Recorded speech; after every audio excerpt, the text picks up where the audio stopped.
도널드 트럼프 대통령은 이민세관 단속국 요원에 이어 주 방위군을 공항에 투입할 수 있다고 밝혔습니다.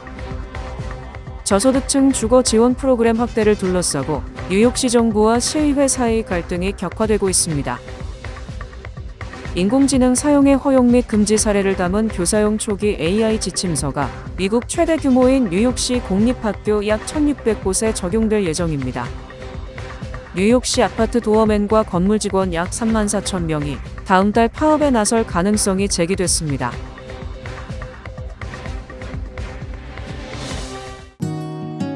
모두가 누릴 수 있는 권리, 바로 아름다움입니다. 키스는 누구나 더 쉽고 당당하게 자신의 아름다움을 즐길 수 있는 세상을 꿈꿉니다.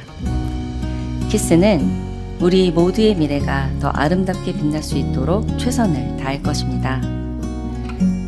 당신의 아름다움의 모든 순간, 키스가 함께합니다.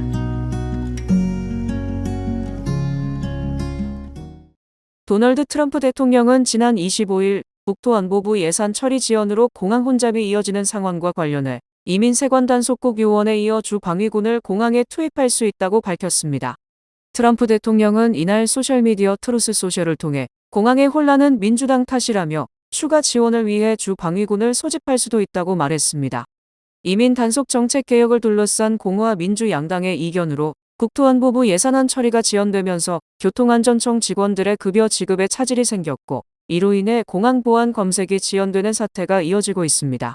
이에 트럼프 대통령은 지난 23일부터 주요 공항에 아이스 요원을 배치해 보안 검색 업무를 지원하게 했는데, 여기에 더해 주 방위군까지 추가 투입할 가능성을 시사한 것입니다. 주 방위군은 트럼프 대통령의 지시로 지난해에도 주요 도시에 파견돼 범죄 대응 임무를 수행한 바 있습니다. 트럼프 대통령은 민주당은 우리나라에 불법으로 입국한 수백만 명의 범죄자에게 사면과 시민권을 부여하지 않는 한 어떤 합의도 맺고 싶어 하지 않는다며 예산안 교착의 책임을 민주당에 돌렸습니다. 또 급진 좌파이자 국가를 증오하는 민주당원들은 우리가 이란에서 거두고 있는 위대한 군사적 성취를 흐리기 위해 내부 혼란을 조장하려 하고 있다고 민주당을 비난했습니다. 저소득층 주거 지원 프로그램 확대를 둘러싸고 뉴욕시 정부와 시의회 사이의 갈등이 격화되고 있습니다. 24일 조란 맘다니 뉴욕시장은 저소득층을 위한 주택 바우처 프로그램인 시티핍스 확대 조례를 유지하라는 법원 판결에 불복해 항소했습니다. 시의회가 향후 5년간 약 100억 달러로 추산한 해당 프로그램의 비용이 시가 감당하기에는 너무 많다는 이유에서입니다. 시정부는 법원이 제시한 3월 25일 시한까지 시의회 및 시민단체들과 합의에 이르지 못해 항소를 결정했다고 밝혔습니다. 또한 시정부는 복지 프로그램의 세부 기준과 운영 방식은 행정부의 고유 권한이라는 입장을 강조하며 시의회의 입법이 이를 침해했다고 주장하고 있습니다. 반면 시의회는 주거 위기가 심화되는 상황에서 지원 확대는 필수적이라며 맞서고 있습니다. 이는 2023년 시의회가 통과시킨 시티핍스 확대 조례를 시정부가 집행을 거부하면서 촉발된 소송의 연장선으로 당시 시의회가 조례를 통과시키자 전임 에릭 아담스 행정부는 재정 부담을 이유로 시행을 거부했고, 이후 뉴욕주법원은 시정부의 조례를 시행하라고 판결했습니다. 앞서 시의회는 시티핍스 자격 요건을 연방빈곤선 200% 이하에서 지역 중간소득 50% 이하로 확대하는 내용의 조례를 통과시켰지만, 당시 시정부는 확대 비용이 170억 달러에 달하는 등 많은 예산이 필요하다는 이유로 세 차례나 거부 의사를 밝혔습니다. 하지만 시의회는 시정부의 비용 추정치는 과장됐다며 시장의 거부권을 무효화해 결국 조례가 제정됐습니다. 시티핍스 프로그램은 저소득층을 위한 것으로 바우처 소지자들은 소득의 30%만 렌트로 지불하고 나머지 비용은 시에서 부담하며 현재 6만 가구 이상이 해당 프로그램의 지원을 받고 있는 것으로 파악됐습니다. 인공지능 사용의 허용 및 금지 사례를 담은 교사용 초기 AI 지침서가 미국 최대 규모인 뉴욕시 공립학교 약 1,600곳에 적용될 예정입니다. 이번 가이드는 인공지능에 대한 기본적인 이해를 제공하고 사용이 금지되는 경우와 주의가 필요한 경우, 그리고 유용한 활용 상황을 신호등 체계에 따라 빨간색, 노란색, 초록색으로 구분해 설명합니다. 빨간색 범주는 학생 평가나 학생 관련 의사결정 등 학생의 권리, 안전, 공정성에 직접 영향을 미치는 영역으로 인공지능 사용이 금지됩니다. 노란색 범주는 학생 데이터 처리나 의사소통처럼 오류나 편향의 위험이 있는 영역으로 반드시 교사의 검토와 판단을 거쳐 신중하게 활용해야 합니다. 초록색 범주는 수업 준비 자료 작성 등 교사의 업무를 보조하고 효율성을 높이는 영역으로 인공지능 활용이 허용됩니다. 인공지능이 교육 분야의 핵심 기술로 주목받으면서 미 전역의 교육당국은 교실 내 도입 범위를 두고 고심하고 있습니다. 앞으로 몇 달 동안 뉴욕시 교육당국은 공청회 등을 통해 현장의 의견을 수렴하고 이를 반영해 오는 6월 개정된 최종 지침을 발표할 예정입니다. 뉴욕시 아파트 도어맨과 건물 직원 약 3만 4천 명이 다음 달 파업에 나설 가능성이 제기돼 출입 통제부터 이사, 공사까지 주민 생활 전반에 큰 불편이 예상됩니다.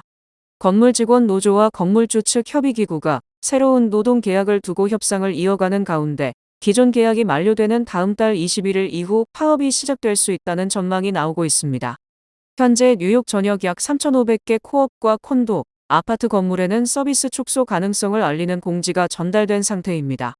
파업이 현실화될 경우 주민들은 건물 출입 시 신분 배지를 착용해야 하며 긴급하지 않은 공사는 중단되고 이사나 입주 절차도 전면 중단될 예정입니다. 이번 협상은 임금과 복지, 근로조건 등을 둘러싸고 노사 간 입장 차이가 큰 상황입니다. 건물주 측은 직원들에게 건강보험 비용 일부를 부담하도록 하고 신규 채용 직원에 대해 더 낮은 임금을 적용하는 새로운 임금 체계를 도입하자고 제안했습니다. 반면 노조는 이에 강하게 반발하며 현재 수준의 건강보험 유지와 물가 상승을 반영한 임금 인상, 연금 및 근로조건 개선을 요구하고 있습니다. 이번 협상은 뉴욕시 렌트 동결 가능성과 맞물려 건물주들의 수익 감소 우려가 커진 상황에서 진행되고 있으며 양측은 오는 3월 30일 다시 만나 협상을 이어갈 예정입니다. 메트로폴리탄 교통공사가 새로운 MTA 앱을 출시하고 현대식 개찰구 설치를 확대해 고객 지원 서비스를 개선할 예정입니다. MTA는 25일 열린 이사회에서 약 1년간의 개발을 거쳐 실시간 도착 정보부터 접근성 기능, 고객 지원 서비스를 개선한 새로운 공식 앱을 출시했다고 밝혔습니다. 이용자들은 앱을 통해 가까운 지하철역과 버스 정류장의 실시간 도착 정보를 확인할 수 있으며 역 구조 안내와 환승 정보도 제공됩니다. 특히 도움이 필요한 경우에는 24시간 실시간 채팅을 통해 고객 서비스 담당자와 직접 상담할 수 있는 기능도 추가됐습니다. 이외에도 운행 변경 사항을 확인하거나 분실물이 발생했을 경우 MTA 공식 분실물 센터로 바로 연결되는 기능도 포함됐습니다.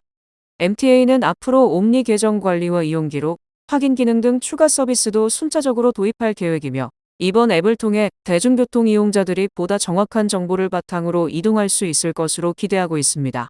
MTA는 또한 올해 말까지 20개 역의 모든 출입구에 현대식 개찰구 설치를 확대할 계획입니다. 이는 요금 미납을 줄이고 장애인의 접근성을 개선하려는 MTA의 노력으로 이미 일부 역의 특정 구역에 설치되어 있습니다. 새로운 개찰구는 모두 옆으로 열리는 높은 유리문으로 문 아래로 들어가거나 뛰어넘기 어렵게 설계됐으며 게이트 상단에 설치된 카메라가 요금 미납을 감지합니다. MTA는 전체 472개 역 중 150개 역의 신형 요금 게이트를 설치하기 위해 총 11억 달러를 투자하고 있으며 현재 신형 개찰구가 일부 설치된 20개 역에서 하루 지하철 이용객의 31%가 해당 시설을 이용한 것으로 나타났습니다. 지난해 뉴욕시를 찾은 해외 관광객 수가 전년보다 약 40만 명 감소한 것으로 파악됐습니다. 25일 뉴욕시 관광청에 따르면 지난해 뉴욕시를 방문한 총 방문객 수는 6,500만 명으로 직전 해였던 2024년보다 0.7% 증가했습니다. 지난해 뉴욕을 방문한 관광객들은 총 556억 달러를 지출했는데 이는 2024년보다 4% 증가한 수치입니다. 그러나 해외 관광객 수는 같은 기간 오히려 줄어 2024년 기준 해외 관광객 수는 1,290만 명이었지만 2025년에는 1,250만 명으로 40만 명 줄었습니다. 국가별로는 캐나다 관광객이 19% 줄었고 독일은 13%, 프랑스 관광객은 8.3% 감소한 것으로 집계됐습니다. 전문가들은 트럼프 행정부가 외국인 관광객들에게 환영받지 못한다는 느낌을 주게 만들었고 해외 관광객들이 미국을 다른 시각으로 바라보고 있다고 전했습니다. 관광산업 종사자들은 외국인 관광객들이 뉴욕시에 왔을 때 미국 내 관광객들보다 더 많은 돈을 쓰는 경향이 있기에 외국인 관광객 감소가 매출에 타격을 줄 것을 우려하고 있습니다. 다만 뉴욕시 관광청 등은 다소 긍정적인 전망을 내놓고 있습니다. 뉴욕시 관광청은 올해 6,600만 명이 뉴욕을 방문할 것으로 추산했습니다. 특히 올여름 월드컵이 뉴저지에서 열리고 뉴욕시에서도 관련 행사가 열리는 만큼 호텔 매출에 활력을 불어넣을 수 있을 것이라는 설명입니다. 뉴욕시 관광청은 월드컵으로 뉴욕과 뉴저지에 120만 명의 관광객이 방문하고 약 18억 달러를 지출할 것으로 예상하고 있습니다. 맥도날드와 넷플릭스가 손을 잡고 애니메이션 K-팝 데몬 헌터스 속 두 라이벌 그룹을 테마로 한 스페셜 메뉴를 출시합니다. 이번 협업은 영화 속 세계관을 맛으로 구현해 팬들에게 색다른 경험을 선사할 예정입니다. 맥도날드는 24일 글로벌 K-팝 아이콘인 헌트릭스와 사자 보이즈의 대결 구도를 담은 어덜트밀을 오는 31일부터 선보인다고 발표했습니다. 맥도날드는 이번 파트너십이 두 거대 팬덤을 하나로 묶는 자연스러운 결합이라며 한국 맥도날드의 맛을 전 세계 팬들에게 전달하는 가교 역할을 할 것이라고 소개했습니다. 이번에 출시되는 메뉴는 영화 속 캐릭터들의 개성을 그대로 담았습니다. 아침 시간대에는 사자 보이즈 조식 세트가, 그 외 시간에는 헌트릭스 세트가 판매되며 한국의 라면 맛을 살린 라면 맥쉐이커 후라이 등 이색적인 메뉴들이 포함됐습니다. 또한 영화 속 인기 캐릭터인 더피 타이거를 테마로 한 더피 맥플러리도 새롭게 데뷔하며 팬들의 기대를 모으고 있습니다. 단순한 식사를 넘어 팬들을 위한 특별한 혜택도 마련됐습니다.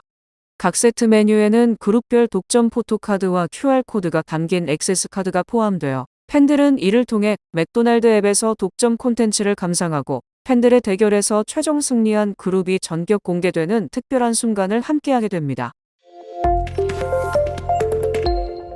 도널드 트럼프 대통령이 이란과의 전쟁을 수주 이내에 끝내라는 지침을 참모진에 전달한 것으로 전해졌습니다. 월스트리트 저널은 트럼프 대통령이 비공개 회의에서 현재 전쟁이 마지막 단계에 접어들었다고 밝혔다고 지난 25일에 보도했습니다. 트럼프 대통령은 당초 자신이 이란과 전쟁을 지속할 기간으로 공개 설정한 4에서 6주 시간표를 지켜줄 것을 보좌진에 요구한 것으로 알려졌습니다. 미국은 지난달 28일 이스라엘과 함께 이란을 공습하며 전쟁을 시작했고 다음 달 중순이면 6주가 되는 만큼 조기 종전 가능성이 거론되고 있습니다. 특히 트럼프 대통령은 5월 중순 베이징에서 시진핑과 정상회담을 추진 중이어서 방중 이전 전쟁을 끝내려는 의도가 깔린 것으로 분석됩니다. 하지만 실제 종전 시점은 불확실합니다. 미국이 협상을 제안했지만 이란이 직접 대화를 거부하고 있어 외교적 해법이 쉽지 않은 상황입니다. 전문가들은 합의 없이 전쟁이 종료될 경우 이란이 호르무즈 해협 통제를 이어가며 에너지 시장 불안을 지속시킬 수 있다고 보고 있습니다. 또한 이란 견제를 중시하는 이스라엘이 독자 군사작전을 계속할 가능성도 제기됩니다. 미국은 협상과 함께 군사 압박도 병행하고 있습니다. 수천 명 규모의 지상군을 중동에 배치해 언제든 작전에 투입할 준비를 마쳤습니다. 다만 트럼프 대통령은 지상군 투입이 전쟁 장기화와 미군 피해로 이어질 수 있다는 점을 우려해 신중한 태도를 보이고 있는 것으로 알려졌습니다. 한편 일각에서는 정권 교체까지 압박해야 한다는 강경론도 제기되고 있어 향후 미국의 대응 방향은 여전히 불확실한 상황입니다. 백악관은 지난 25일 이란 전 종식을 위해 이란과의 협상이 계속 이어지고 있다고 밝혔습니다. 그러면서 이란이 군사적 패배를 인정하지 않을 경우 더 강력하게 타격하겠다고 경고했습니다. 캐롤라인 레빗 백악관 대변인은 이날 브리핑에서 제가 말씀드릴 수 있는 것은 협상이 진행 중이라는 점이라며 현재로서는 미국과 이란 사이에 오간 구체적인 협상 내용에 대해서는 말씀드리지 않겠다고 말했습니다. 트럼프 대통령은 지난 23일 이란과 종전 협상 중이라며 이란이 핵무기 포기 등 주요 쟁점에 합의했다고 밝혔습니다. 그러나 이란 정권과 군부는 미국과 협상 중이 아니라고 부인한 상태입니다. 이후 미국이 중재국인 파키스탄을 통해 이란 측에 15개 사항을 담은 종전 제안서를 전달했다는 보도가 나왔으며 이에 대해 이란이 부정적인 반응을 보였다는 보도도 이란 언론에서 이어졌습니다. 그러나 레빗 대변인은 지난 21일 저녁 이란 측이 대화를 원한다는 의사를 전달해왔으며 생산적인 논의가 진행 중이라고 밝혔습니다. 다만 레빗 대변인은 언론에 보도되고 있는 15개 항목의 종전 제안에 대해 일부 맞는 내용도 있지만 잘못된 내용도 많이 포함되어 있다고 말했습니다. 이란 측 협상자가 누구인지에 대해서도 매우 민감한 외교적 논의사항이라며 밝히지 않았습니다. 미국과 이란 대표단의 대면 협상 가능성과 관련해선 이번 주 후반에 열릴 수 있는 잠재적인 회담과 관련해 많은 추측과 보도가 나오고 있지만 백악관이 공식 발표할 때까지 어떤 내용도 공식적인 것이 아니다라고 말했습니다. 한국을 비롯한 해외에서 입양돼 미국에서 성장했지만 시민권을 취득하지 못한 이들이 최대 20만 명에 달하며 이들이 구금이나 추방 위험에 놓인 상황입니다. 영국의 온라인 매체 더 인디펜던트는 지난 수십 년간 미국 가정에 입양된 해외 출생 아동은 50만 명 이상이지만 일부 양부모가 시민권 취득 절차를 완료하지 않으면서 상당수가 법적 신분 없이 살아가고 있습니다. 이들은 사실상 미국에서 평생을 살아왔음에도 불구하고 법적으로는 외국인 신분에 머물러 있는 셈입니다. 특히 트럼프 2기 행정부의 이민 단속 강화 기조 속에서 이러한 문제는 더욱 부각되고 있습니다. 보고서는 시민권이 없는 입양인들이 단속 과정에서 구금되거나 추방 절차에 넘겨질 가능성이 커졌다고 지적했습니다. 일부 사례에서는 본인이 시민권이 없다는 사실조차 최근에서야 알게 된 경우도 있는 것으로 전해졌습니다. 문제의 핵심에는 제도적 공백이 자리하고 있습니다. 2001년 제정된 시민권 관련 법은 18세 미만 입양 아동에게 자동 시민권을 부여했지만 당시 이미 성인이었던 수만 명은 대상에서 제외됐습니다. 이 같은 상황은 한인 입양인들에게도 예외가 아닙니다. 한국재외동포청 자료에 따르면 2024년 현재 미국 내 시민권이 없는 한인 입양인은 약 17,547명에 이릅니다. 최근에는 이를 보완하기 위한 초당적 법안인 입양인 및 미국 가족보호법이 연방 하원에 발의됐지만 실제 통과 여부는 불투명한 상황입니다. 해당 법안은 모든 해외 입양인에게 자동 시민권을 부여하는 내용을 담고 있습니다. 코스타리카가 미국에서 추방된 타국적 이민자들을 매주 최대 25명씩 수용하기로 트럼프 행정부와 합의했습니다. 코스타리카 대통령실은 성명을 통해 이번 합의에 따라 미국 정부는 필요한 재정 지원을 제공하고 유엔 산하 국제이주기구가 추방자들의 숙식비를 부담할 예정이라고 밝혔습니다. 로드리고 차베스 코스타리카 대통령은 이번 합의가 자발적이고 비구속적이라며 특정 국적을 선택하거나 수용 여부를 직접 결정할 권한은 코스타리카 정부에 있다고 강조했습니다. 일각에서는 이번 합의가 코스타리카를 단순히 이민자 수용국이 아닌 미국 내 타국적 이민자들을 처리하는 외주 수용소로 전락시킬 수 있다는 우려도 제기됩니다.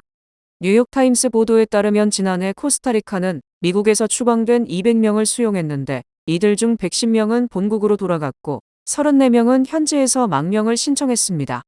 나머지 56명 중 상당수는 당국이 행방조차 파악하지 못해 이미 타국으로 떠났을 가능성이 큰 것으로 뉴욕타임스는 분석했습니다.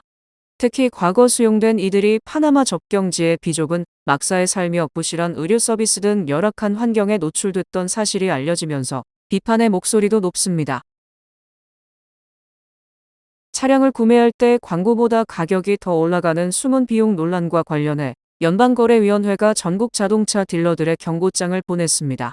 FTC는 전국 97개 자동차 딜러 그룹에 서한을 보내 차량 광고 가격에는 소비자가 실제로 지불해야 하는 모든 필수 수수료가 포함돼야 한다고 밝혔습니다. FTC는 자동차 딜러들이 광고 및 가격 책정 관행을 점검해 소비자가 부담해야 하는 비용이 광고 가격과 일치하는지 확인할 것을 권고했습니다. 특히 광고 가격과 실제 판매 가격이 일치하지 않을 경우 소비자가 가격 비교를 할 수 없고 합리적인 선택이 어려워지는 등 시장 전반에 부정적인 영향을 미친다고 지적했습니다. FTC는 앞으로도 시장을 지속적으로 모니터링하고 FTC법 및 관련 규정을 위반하는 사례에 대해서는 필요한 조치를 취할 것이라고 강조했습니다. FTC는 이번 조치가 자동차 시장뿐 아니라 임대주택과 호텔, 티켓 판매, 식료품과 배송 서비스 등 다양한 분야에서 가격 투명성을 확보하기 위한 노력의 일환이라고 설명했습니다. FTC는 자동차 업계에서 나타나는 대표적인 불법 사례로 필수 수수료를 제외한 가격을 광고하거나 모든 소비자에게 적용되지 않는 할인 가격을 제시하는 행위, 추가 계약금을 반영하지 않은 가격 표시 등을 지목했습니다. 또 특정 금융상품 이용을 조건으로 가격을 제시하거나 광고에 없는 추가 상품 구매를 요구하는 행위, 실제로 존재하지 않는 차량을 광고하는 경우도 포함된다고 밝혔습니다. 미국 대졸 취업 시장이 팬데믹 이후 가장 어려운 국면에 접어들었다는 분석이 나왔습니다. 뉴욕 연방은행이 발표한 최근 대졸자 노동시장 보고서에 따르면 22에서 27세 대졸자의 실업률은 5.6%로 전체 성인 평균 4.2%보다 높고 22에서 65세 대졸자 평균 3.1%와 비교해도 크게 웃도는 것으로 나타났습니다. 전공별로는 인류학이 7.9%로 가장 높은 실업률을 기록했으며 컴퓨터공학 7.8%, 순수미술 7.7%, 공연예술 7.0%, 컴퓨터과학 7.0% 등이 뒤를 이었습니다. 특히 그동안 취업 보증 수표로 여겨졌던 컴퓨터 분야마저 고용 둔화 조짐을 보이며 인공지능 확산이 채용 시장에 영향을 미치고 있다는 분석에 힘이 실리고 있습니다. 대학 취업센터와 기업들에 따르면 최근 채용 규모 자체가 줄어든 것이 가장 큰 문제로 지목됩니다. 기업들은 경기 불확실성을 이유로 채용에 더욱 보수적으로 접근하고 있으며 그 결과 채용도 해고도 적은 저채용 저해고 구조가 고착화되고 있습니다. 경제 전문가들은 이러한 고용 정체가 특히 첫 직장을 찾는 청년층에 큰 타격을 주고 있다고 분석합니다. 신규 인력에 대한 수요가 줄어들면서 노동시장 진입 자체가 어려워지고 있기 때문입니다. 고용의 질을 보여주는 과소고용 문제도 심각합니다. 보고서는 대졸자가 학위가 필요 없는 일자리에 종사하는 비율을 과소고용으로 정의했는데 최근 대졸자의 42%가 이에 해당해 2020년 이후 최고치를 기록했습니다. 형사사법 전공은 65.8%로 가장 높았고 공연예술 63.9%, 미술 58.9%, 관광서비스 58.1%, 농업 57.1% 등 인문사회 및 예체능 계열이 상위를 차지했습니다. 이란 전쟁으로 국제유가가 치솟으면서 아시아와 유럽을 오가는 항공권 가격이 급등했습니다. 블룸버그는 26일 에너지 공급망 혼란이 이어지면서 항공권 가격 급등세가 올여름과 가을까지 지속될 가능성이 크다고 보도했습니다. 리서치 업체 올튼 에이비에이션 컨설턴시 자료에 따르면 이달 23일 기준 홍콩 런던 노선의 평균 항공권 가격은 3,318달러로 한 달 전보다 무려 560% 폭등했습니다. 방콕 프랑크푸르트 노선도 평균 2,870달러로 전달 대비 505% 상승했으며 시드니 런던 이른바 캥거루 노선 역시 429% 급등했습니다. 6월 항공편 역시 높은 요금 수준을 유지하고 있습니다. 아시아 태평양에서 유럽으로 가는 주요 노선 7곳의 평균 요금은 지난해 같은 기간보다 70% 올랐고 일부 노선은 2배 수준까지 뛰었습니다. 반대로 유럽에서 아시아로 향하는 항공편도 최대 79% 상승했으며 일부 구간에서는 가격이 3배 이상 오른 사례도 확인됐습니다. 업계는 이러한 고공행진이 최소 오는 10월까지 이어질 것으로 보고 있습니다. 항공업계 특성상 연료비가 전체 운영비의 약 3분의 1을 차지하는 만큼 유가 상승 영향이 직접 반영되고 있다는 분석입니다. 이에 따라 에어프랑스 KLM, 캐세이 퍼시픽, 에어뉴질랜드 등 주요 항공사들은 유류 할증료를 잇따라 인상했습니다. 전문가들은 전쟁이 조기에 종료되더라도 항공유 가격이 안정되기까지 최대 3개월이 걸릴 수 있다고 분석했습니다. 뱅크 오브 호프가 장학금을 드립니다. 올해 대학 가는 12학년 학생들을 위한 호프 장학금. 지금 바로 지원하세요. 이 프로그램은 대형은행의 든든함과 로컬뱅크의 세심함으로 함께하는 뱅크 오브 호프 제공입니다. 주요 단신 전해드립니다. 연방노동부는 2주 이상 실업수당을 신청한 계속 실업수당 청구 건수가 181만 9천 건을 기록해 1년 10개월 만에 가장 낮은 수준이라고 밝혔습니다. 월스트리트 저널에 따르면 우정국이 4월부터 소포 운송비용의 8%의 유류 할증료를 부과한 뒤 27년 1월부터 단계적으로 폐지할 예정입니다. 이란전과 그에 따른 유가 상승으로 인해 트럼프 대통령의 국정 지지율이 재집권 뒤 가장 낮은 수준인 36%로 떨어졌습니다. 출입기자증 선별 발급으로 언론 연방노동부는 2주 이상 실업수당을 신청한 계속 실업수당 청구 건수가 181만 9천 건을 기록해 1년 10개월 만에 가장 수준이라고 밝혔습니다. 월스트리트 저널에 따르면 우정국이 4월부터 소포 운송비용의 8%의 유류 할증료를 부과한 뒤 2020년 1월부터 단계적으로 폐지할 예정입니다. 이란전과 그에 따른 유가 상승으로 인해 트럼프 대통령의 국정 지지율이 재집권 뒤 가장 낮은 수준인 36%로 떨어졌습니다. 출입기자증 발급으로 언론 취재 활동을 제한하려던 조치가 법원 판결로 제지당하자 국방부는 수십 년간 운영해온 펜타곤 내 기자실을 폐쇄하겠다고 밝혔습니다. 구글의 모회사 알파벳이 운영하는 배송업체 윙이 샌프란시스코 베이 지역에서도 30분 내 배송 서비스를 시작할 것이라고 밝혔습니다. 뉴욕 브루클린의 한 중학교가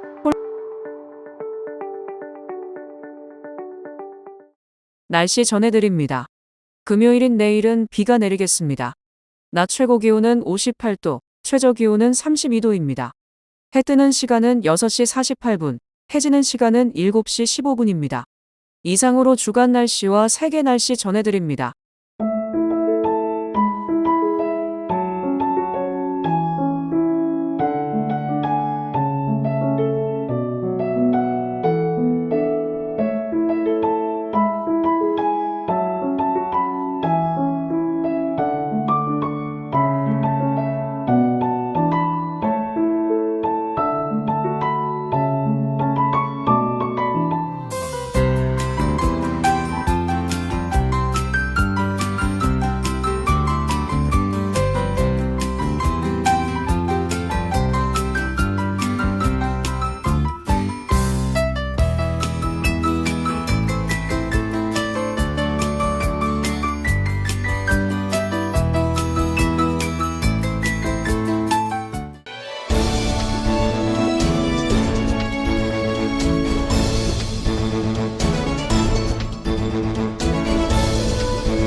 뉴욕 연방하원 7선 거구에 출마한 한인 줄리원 민주당 후보를 위한 후원 모금 행사가 열립니다.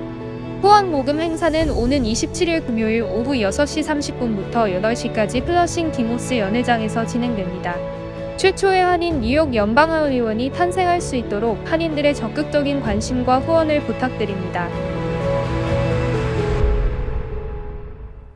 이상으로 3월 26일 목요일 TKC 뉴스데스크 여기서 마치겠습니다. 시청해주신 여러분 고맙습니다.